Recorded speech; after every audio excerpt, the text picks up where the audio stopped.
First of all, thanks very much, Dave, for the introduction and for the organizers for giving me the opportunity to participate and to meet all of you and to learn from you. I want to talk today about the question, whose history? And I'm going to explore it mainly by looking at history textbooks from Sri Lanka, but I'm also going to conclude with a few thoughts on how I think these historical narratives that we look at or that I identify in the textbooks relate to understanding and making sense of the post-war present, in particular when it comes to making the end of the war into history itself. Partially my answer is in the subtitle, because what I'm really looking at is the elusiveness of a Sri Lankan past and present.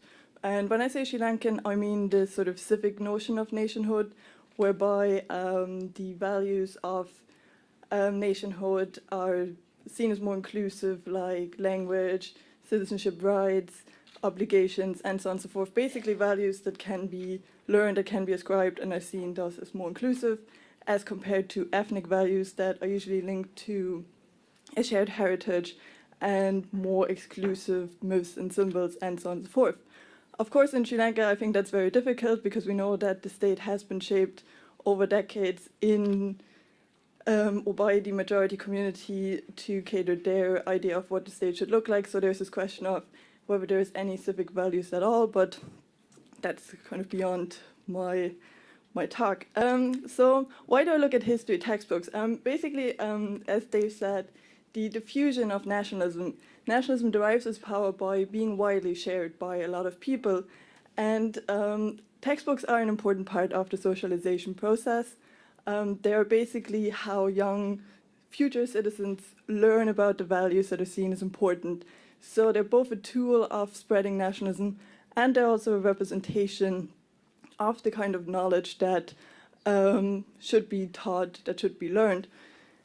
History then in particular is an important subject because it provides this collective memory to an ideal nation. So it tells the nation how they got to be who they are now, which of course is important when we look at the idea of nationhood being determined by memories, by myths, and so on and so forth. So when I started looking at these textbooks, I went in, well, not knowing an awful much about Sinhalese nationalism, or much less than I know now, and I had very little expectations and very little preconceptions, but I did know that textbooks were, standardized textbooks were provided by the government, and that's what I looked at, English versions of these textbooks.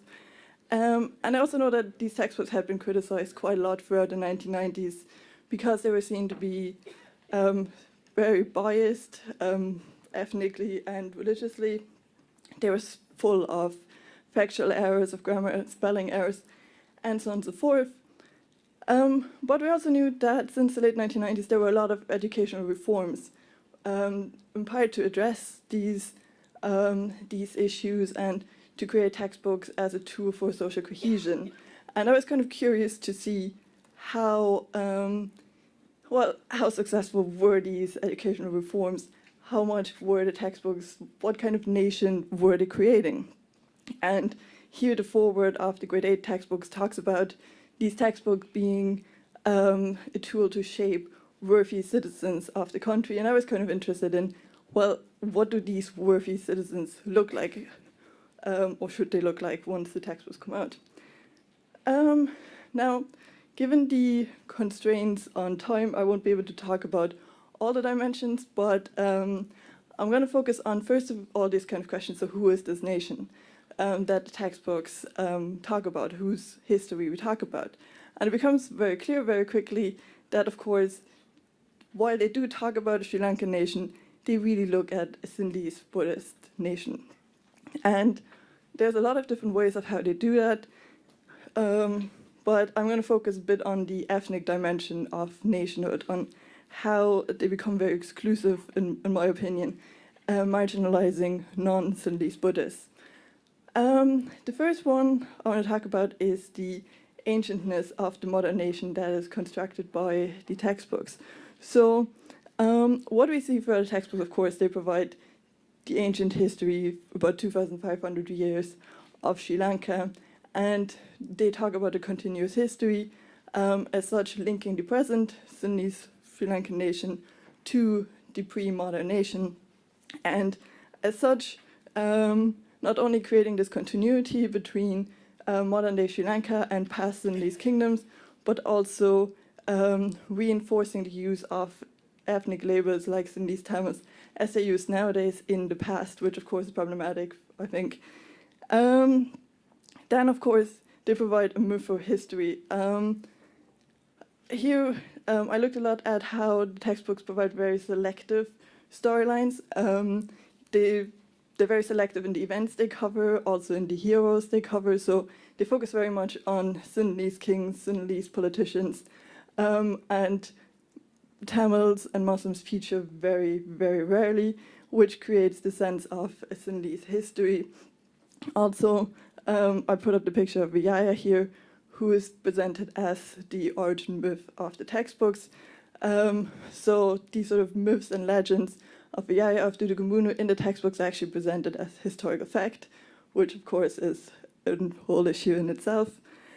And lastly, the role of Buddhism, which is very important for the textbooks, and again is a major driver of exclusivity, I think, whereby Buddhism is not only constructed as part of national identity, but it's also seen as the source of what it is to be good, and it is seen as the only legitimate source of sovereignty, of rule. And I brought along a quote here, whereby, in a not so subtle way, the textbooks tell the students that, well, really only Buddhists can rule a country, because Buddhist rulers, they're compared to wish-conferring trees, while non-Buddhists are seen as poisonous trees, sending a very strong message, or very clear message, that really the only people who should rule Sri Lanka are Buddhists. Similarly, the tooth relic is quite an important recurring motive throughout the textbooks, which is seen as the symbol of royalty, but again, of course, it's very Sinhalese-centric, not inclusive symbol that's presented here as the major source of political legitimacy in the past, and by extension in the present as well. That brings us to the question, so if the nation is primarily Sinhalese Buddhist, what about others? And I mean both external others, that includes particularly the European colonizers, which of course feature heavily throughout history textbooks, and also internal others, and that's where the minority communities come in, Sinhalese and Tamils and Muslims in particular. And I was a lot more interested in the second category, because of course it's important about questions of integration and so on and so forth. In general, what we can say is that when we talk about representation of others in the textbooks, we talk mainly about the lack of any kind of representation. There is very little on or about Sinhalese and about Tamils and Muslims that the readers learn in these textbooks. As I said, because of the selective histories, they simply feature not very much. But when they do feature, two elements should be highlighted. The first is that quite often the otherness of non-Sinhalese Buddhists is emphasized. So I brought this quote, which again continues from the Vijayan myth, where the Aryans were the first to arrive in Sri Lanka. So it establishes them as the sort of original inhabitants. And then later, Sri Lanka experienced the influx of other communities who are often then linked to troublesome behavior, linked to the Indian invasions, South Indian invasions. So they're seen as strangers, as outsiders, as basically not full part of the Sinhalese or Sri Lankan nation. Then, of course, we have instances of implicit and explicit negative depictions. I make a strong case, or I think it's a strong case, that the depictions of South Indians in the textbooks, which there are a lot more of than about Tamils themselves, that because of the close links that are assumed between the South Indians and the Tamils, that negative depictions of the South Indians would perhaps by many readers be taken as negative images of the Tamils, and there is quite a lot. South Indians are basically invaders and have been, throughout the history of Sri Lanka, been very detrimental to the country.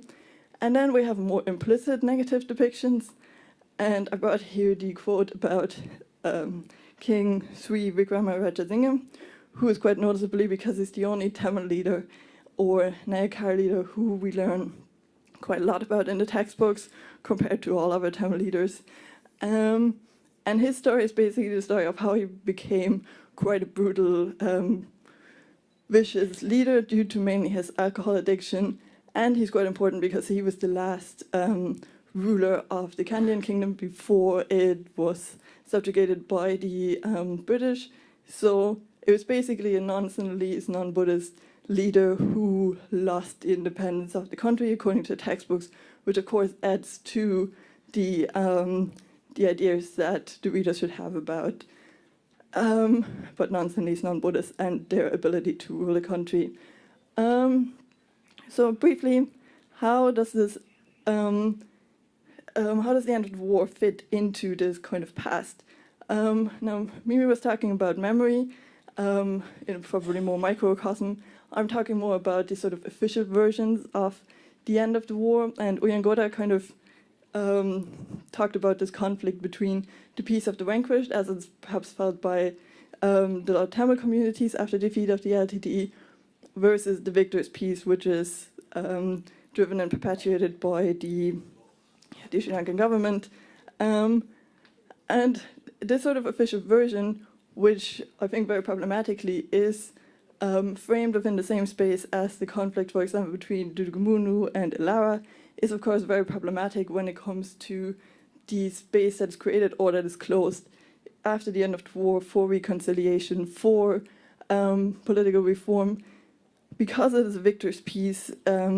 That tells us a lot about the remembering and forgetting from the majority community's perspective, limiting the space for other communities to add to the end of the war as a historical moment, and this might actually become official history. So I looked a bit at how this exclusive memory comes about, not in the textbooks, of course, because they don't cover any history after 1972, which in itself I think is interesting. They completely gloss over the conflict and the war as such. But we see after 2009 in the official discourses, which are full of the same historical narratives that the textbooks also perpetuate, the historicity of the victory. So, as I said, the victory is framed within the continuation of 2,500 years of history and these ancient struggles between Tamils and Sinhalese, as opposed to, the actual struggle between the LTTE and the government. The strong triumphalism, which of course is part of how the victory is framed, and the victimization of the Tamil community, importantly in these narratives not as a victim of repressive politics of the governments over decades, but as a victim of the LTTE, with the government having been the liberators of the Tamil community, which I think seriously limits the space in how far the Tamil community can express their grievances, as opposed to the victors who are seen as this benevolent, well, we saved you and you shouldn't really complain kind of way. So to conclude, again, this question, so whose history do we talk about?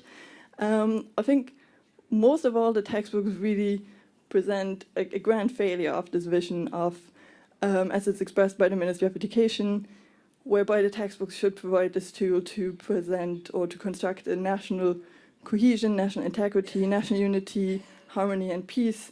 It's all very positive, very grand goals, but as long as the vision of nationhood itself is very limited towards the Sinhalese, of course, the textbooks can't really do that. Instead, what we see is that the memory of the Sri Lankan nation is dominated by the Sinhalese, and it effectively marginalizes and silences minority communities both in the past and the present, because myths and legends are continues to be presented as facts, as truths, instead of fostering a more critical engagement with history that provides space for all communities to participate in the shaping of history. Yes, thank you very much.